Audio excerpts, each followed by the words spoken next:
Enacted in 2019 under Republic Act number 11203, the RTL lifted quantitative restrictions on rice and introduced tariff to protect local rice producers. The rice tariffication law ensures that farmers directly benefit from the liberalization of rice trading by providing at least 10 billion a year to the Rice Competitiveness Enhancement Fund up to early 2025. Kasi noon nagmamahal ang bigas, so ni-request ako ng DOF na i-liberalize ko ang importation of rice with tariff. And I agreed to pass the law provided that the proceeds from the tariff on rice will be distributed to the rice farmers. And we made a study, PIDS made a study that we are not competitive with Vietnam. They compared the cost of production of Vietnam and the cost of production of the Philippines with regards to palay. Ang cost production ng Vietnam is 6 pesos per kilo and the Philippines is 12 pesos per kilo. And the PIDS, they are here now, under the study, they said that yung 6 pesos, 350 noon is labor. Our labor cost is higher by 350 per kilo than Vietnam.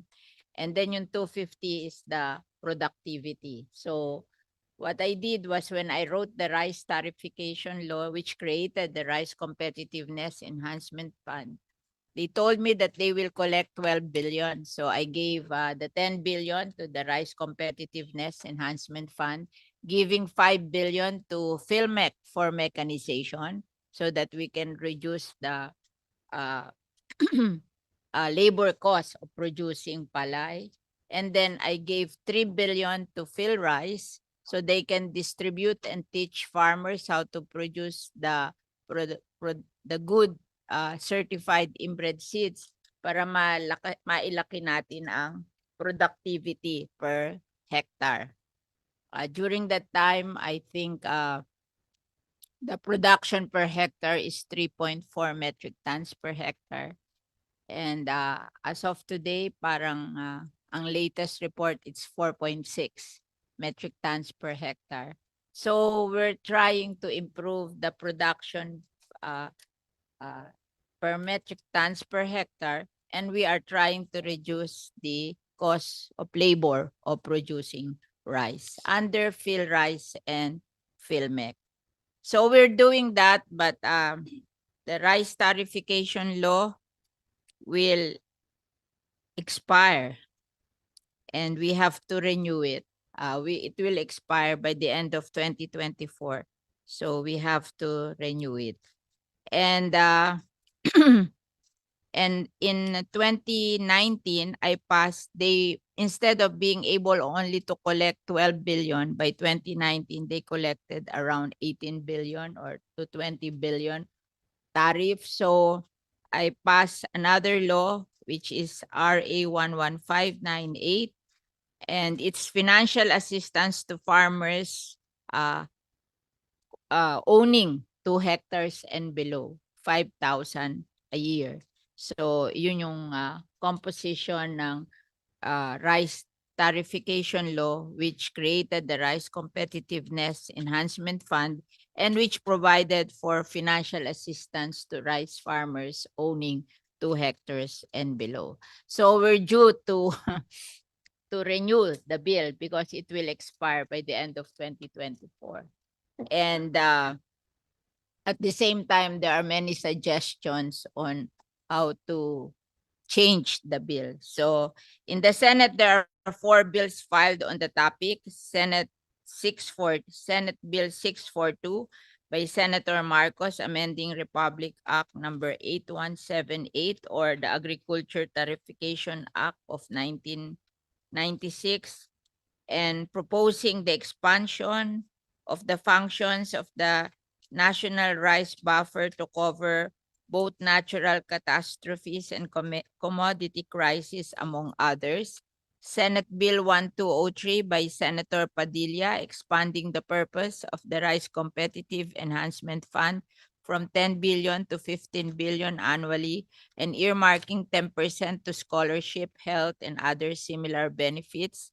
Senate Bill 2601, which I filed extending the RRCEP until 2031 or 7 years, including the financial assistance to rice farmers and allocating a portion of the fund for small water impounding projects and composting facilities for organic fertilizer.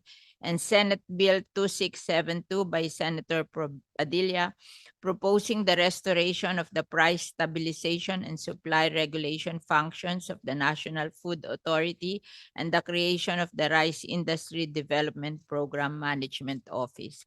And two resolutions, Senate Resolution 956 by Senator Risa Hontiveros for a consultative and comprehensive review of the implementation of the RTL, and Senate Resolution 503 by Senator Lauren Legarda to conduct an inquiry in aid of legislation on the implementation of the Rice Competitiveness Enhancement Fund. With regards to the resolution of Senator Risa Hontiveros and Senator Lauren, we have conducted a review and we have moved for the approval of that consultation meeting with regards to the Rice Competitiveness Enhancement Fund and the Rice Tarification Law. We are ready to proceed since we are adopting the proceedings of the Congressional Oversight Committee on Agriculture and Fisheries Modernization, or COCOFAM Senate panel, which was held on May 14, 2024. We failed to call on Land Bank and DBP on cash assistance to farmers under RA 11598, or the Filipino Farm and the Department of Agriculture on their proposed amendments to RTL, on PIDS, on the impact of RCEP to rice farmers and rice consumers since 2019 to 2024, PSA on the impact of rice costs on households since 2019 to 2024, on NEDA on the proposed reduction of rice tariff, what would it benefit the consumers, the rice farmers, and we will hear from the other agencies to give their comments, thoughts, and on the proposed amendments on the RTL and the extension of RCEP, the Department of Finance, and the DBM. We will also hear success stories from the farmers. We will hear from PhilRice, PhilMec, TESDA, ATI, PhilMec, and PhilRice on extension, and from the seed growers association who are providing the seeds to PhilRice to be distributed from the their production. So we'll start now. We will call on Land Bank and DBP on cash assistance to rice farmers on their report on cash assistance to rice farmers. Yes, good afternoon, Madam Chair. So, as of April 30, we have already distributed 347,179 cards for the farmers beneficiary. That's 95%. So we have only 5% remaining unclaimed. That's 16,830 due to unclaimed or no show during the distribution.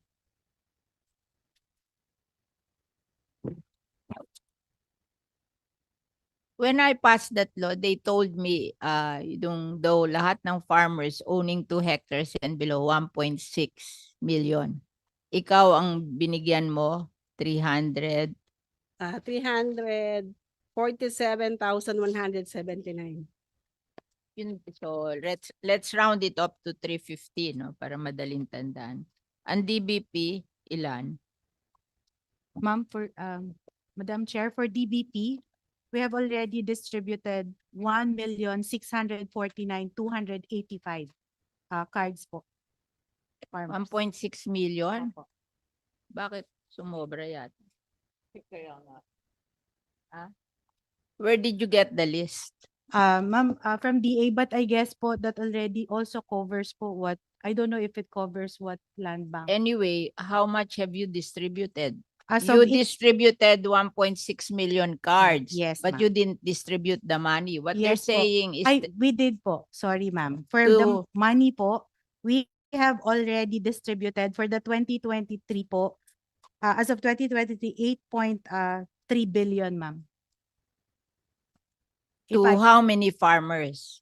If I may, ma'am, for 2021 RFFA, we have provided 1,065,705 cards and distributed the amount of 5.4 billion pesos. That's 98.76 realization rate. For RFFA 2022, we have distributed 1.664 million cards with an amount of 8.612 billion. That's 96.44% realization. So Now, ang target is 1.6 billion times 5,000. How much is that? target, ma'am, is for Kasi target nung i-research ko noon, sabi 1.6 billion.